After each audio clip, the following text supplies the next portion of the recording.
Ukraine के सबसे बड़े दोस्त नंबर 1 बोरिस जॉनसन की पुतिन को एक बड़ी चेतावनी सामने आई है।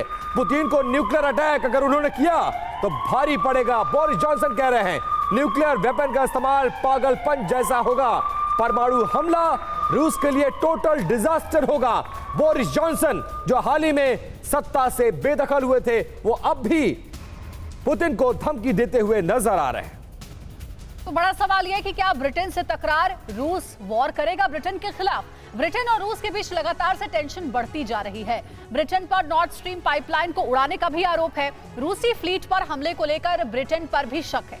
लिज ट्रस ने रूस के परमाणु हमले की आशंका पहले ही जाहिर की। ब्रिटिश इंटेलिजेंस ने रूस के हमले को लेकर के अलर्ट किया। अंशु जी, इसके बारे में भी हम चर्चा पहले कर चुके हैं। नई चुनौतियां ऋषि सुनक के सामने हैं।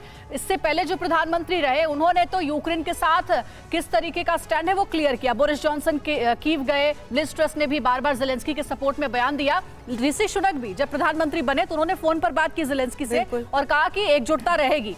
अब जरा ये समझाइए कि क्या रूस से इतना बड़ा पंगा लेने को तैयार है ब्रिटेन अपने आर्थिक खस्ता हालातों के बीच? ऋषि सुनक का स्टैंड क्या होगा? डिप्लोमेटिकली हैंडल करेंगे या फिर सीधे सीधे रूस के खिलाफ जाएंगे? बहुत अच्छा प्रश्न आपने अंजलि पूछा। जब हम ऋषि सुनक की ओर देखते हैं तो वो एक इकोनॉमिस्ट हैं। वो एक बहुत ही प्रतिष्ठित इंटरनेशनल बैंक में बैंकर भी रहे हैं। उन्होंने पिछले फाइनेंस मिनिस्टर की भी भूमिका निभाई है बोरिस जॉनसन मंत्रिमंडल में।